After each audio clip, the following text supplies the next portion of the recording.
नमस्कार साथियों, आप सभी का स्वागत है आपके अपने YouTube channel daily GK master 2.0 पर। दोस्तों, आज क्लास लेकर के आए हैं आरआरबी एनटीपीसी एग्जाम 2025 परीक्षा से पहले ये 15 क्वेश्चन देख लीजिए। फ्री ऑफ कोर्स है, पहला सेट है। तो इस टॉपिक में आज इम्पोर्टेंट क्वेश्चन होने वाले हैं। किस टॉपिक के बारे में? ये आरआरबी की जितनी भी एग्जाम में लगती है, जैसे एनटीपीसी की एग्जाम लगती है, ठीक है, आरआरबी ग्रुप डी की एग्जाम लगती है, एएलपी की एग्जाम लगती है, ठीक है, टेक्नीशियन की एग्जाम लगती है। तो इन सभी में इस टॉपिक से रिलेटेड क्वेश्चन पूछे जाते हैं। तो बने रहिए वीडियो के एंड तक और वीडियो को लाइक शेयर जरूर कर देना और एक प्यारा सा कमेंट करना आपको क्लास कैसी लगी है। तो साथियों, शुरू करते हैं पहले क्वेश्चन से। इम्पोर्टेंट क्वेश्चन होने वाले हैं, आप बस बने रहिए वीडियो के लास्ट तक और सपोर्ट जरूर कीजिएगा अपने भाई को, क्योंकि काफ़ी मेहनत होती है वीडियो लेकर के आने में, ठीक है। तो शुरू करते हैं पहले क्वेश्चन से।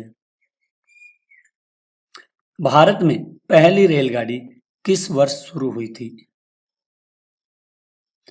तो ये हुई थी 16 अप्रैल 1853 में शुरू हुई थी, ठीक है। और ये 78 में ये हुई थी ट्रेन मुंबई से। कहाँ से? मुंबई से चली थी ये, ठाणे के बीच में चली थी, ठीक है।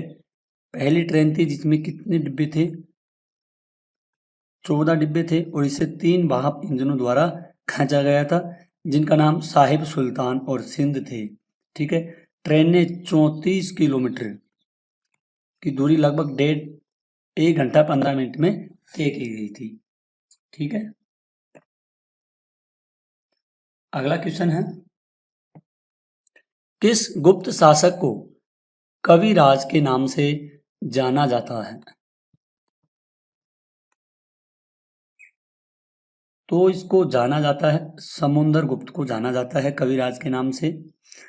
उन्हें यह उपाधि उन कविताओं और साहित्य के प्रति प्रेम संरक्षण के कारण मिली थी। इसके अतिरिक्त इन्हें भारत का नेपोलियन भी कहा जाता है।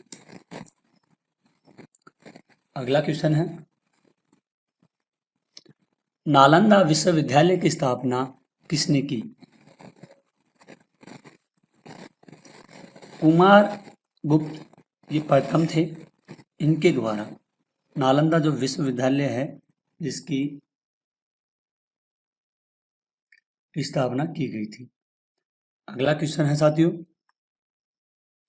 पानीपत का तीसरा युद्ध मराठों और किसके बीच लड़ा गया था? अहमद शाह दुर्रानी, मराठों और अहमद शाह दुर्रानी के बीच में यह युद्ध लड़ा गया था। और साथियों, ये लड़ा गया था 14 जनवरी 1761 को। मराठा साम्राज्य और अफगान दिरानी साम्राज्य के बीच लड़ा गया था। इस युद्ध में अफगानिस्तान के राजा अहमद शाह अब्दाली के नेतृत्व वाली सेना ने मराठा सेना को हराया था। पानीपत का तीसरा युद्ध मराठा साम्राज्य और अफगान सेना के बीच लड़ा गया, जिसका नेतृत्व अहमद शाह अब्दाली कर रहे थे। यह युद्ध 14 जनवरी 1761 को हुआ था। मराठा सेना का नेतृत्व सदाशिव भाऊ कर रहे थे, ठीक है। तो इसको ध्यान में रखना, काफी इंपॉर्टेंट क्वेश्चन है ये, सारे पूछे जाने वाले क्वेश्चन है। The Indian war of independence 1857 पुस्तक किसने लिखी? ये पुस्तक लिखी थी विनायक दामोदर सावरकर के द्वारा,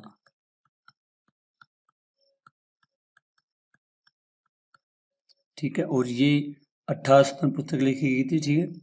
संग्राम का एक राष्ट्रवादी दृष्टिकोण प्रस्तुत करती है। मूल रूप से मराठी में लिखी गई, इसे 1909 में नीदरलैंड में प्रकाशित भी इसको किया गया था। अगला क्वेश्चन है, किस चोल शासक ने श्रीलंका पर विजय प्राप्त की? इसका नाम है राजेंद्र प्रथम थे। इन्होंने चोल शासक है, ये श्रीलंका पर विजय प्राप्त करने वाले चोल शासक राजा प्रथम और राजेंद्र प्रथम थे।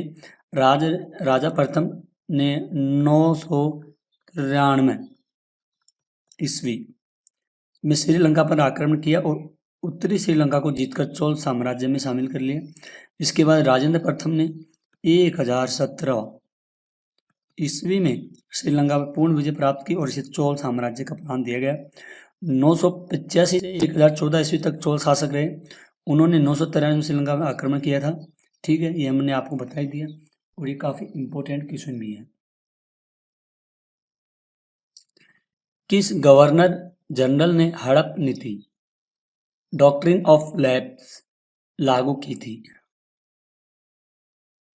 ये लॉर्ड डलहौजी के द्वारा की गई थी। ठीक है, हड़प्पा नीति, जिसे व्यापगत का सिद्धांत भी कहा जाता है, ईस्ट इंडिया कंपनी द्वारा 19वीं शताब्दी के मध्य में लागू की गई नीति थी ये।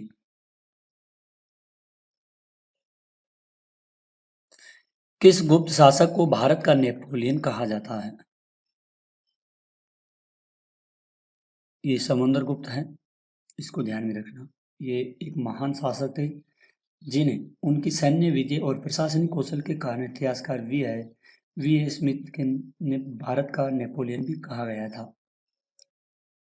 अगला क्वेश्चन है, प्रार्थना समाज की स्थापना किसने की? तो आत्माराम पांडुरंग ने वामन आबादी मोदक जैसे समाज सुधारकों के साथ मिलकर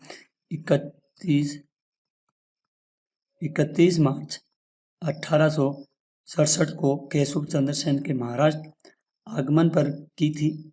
ठीक है, विश्वास दिलाना और एक ही ईश्वर की पूजा करना होता है। क्वेश्चन है, ICS परीक्षा पास करने वाले पहले भारतीय कौन थे? इनका नाम है सत्येंद्र नाथ टैगोर थे। ये इन्होंने 1863 में यह परीक्षा पास की थी। सत्येंद्र टैगोर रविंद्रनाथ टैगोर के बड़े भाई थे। ठीक है,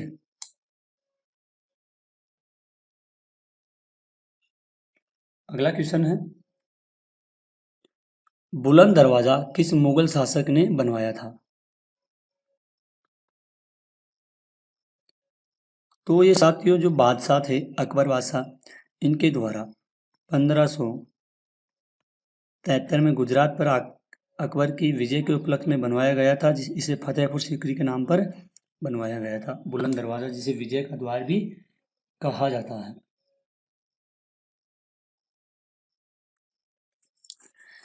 भारत की पहली यात्री रेलगाड़ी 2 स्टेशनों के बीच में चली थी और 2 स्टेशन कौन कौन से थे? मुंबई बोरीबंदर और ठाणे के बीच में चली थी। कब चली थी? 16 अप्रैल 1853 में चली और ये 34 किलोमीटर तक चली थी। साथियों, स्टैटिक जीके और आज की ये आरआरबी एनटीपीसी के एग्जाम्स के लिए काफ़ी इम्पोर्टेंट वीडियो है, इसको पूरा देखिएगा। एग्जाम में यहाँ से आपके क्वेश्चन पूछे जाने वाले हैं। ठीक है, और आप लोग इसको नोट भी कर लेना। हम डेली ही किसी न किसी टॉपिक पर क्लास लेकर के आते रहते हैं। भारतीय संविधान का कौन सा अनुच्छेद भारत को एक धर्मनिरपेक्ष राज्य घोषित करता है? अनुच्छेद 25 से 28 तक का तात्पर्य है कि किसी राज्य किसी भी धर्म के पालन में भेदभाव, संरक्षण, हस्तक्षेप नहीं करेगा। हालांकि धार्मिक अधिकारों को मौलिक अधिकार के रूप में जोड़कर व्यक्तिगत धर्मों या समूह को सुरक्षा भी प्रदान करेगा। अगला क्वेश्चन है, भारत के राष्ट्रपति का कार्यकाल कितना होता है? तो ये 5 साल का होता है भारत के राष्ट्रपति का कार्यकाल, ये तो आप सभी को पता है। और लास्ट क्वेश्चन है, राष्ट्रपति द्वारा राज्यसभा में कितने सदस्य मनोनीत किए जाते हैं? तो ये 12 सदस्य इसमें मनोनीत किया। वैसे तो संविधान का अनुच्छेद 80 राज्यसभा की अधिकतम संख्या 250, ठीक है, और निर्धारित करता है जिसमें से 12 सदस्य राष्ट्रपति द्वारा मनोनीत किए जाते हैं। ये किसके द्वारा होते हैं? राष्ट्रपति द्वारा मनोनीत किए जाते हैं। और 238 सदस्य राज्य और 3 संघ राज्य क्षेत्रों के प्रतिनिधित्व होते हैं। तो इसको भी ध्यान में रखना, यह भी इम्पोर्टेंट क्वेश्चन है। तो साथियों, आज के आपके 15 क्वेश्चन थे, इनको सभी को अपन ने कवर किए हैं, डिस्कस किए हैं। अगर आप भी वीडियो के एंड तक बने रहे होंगे तो आपको भी सारा कंटेंट समझ में आ गया होगा।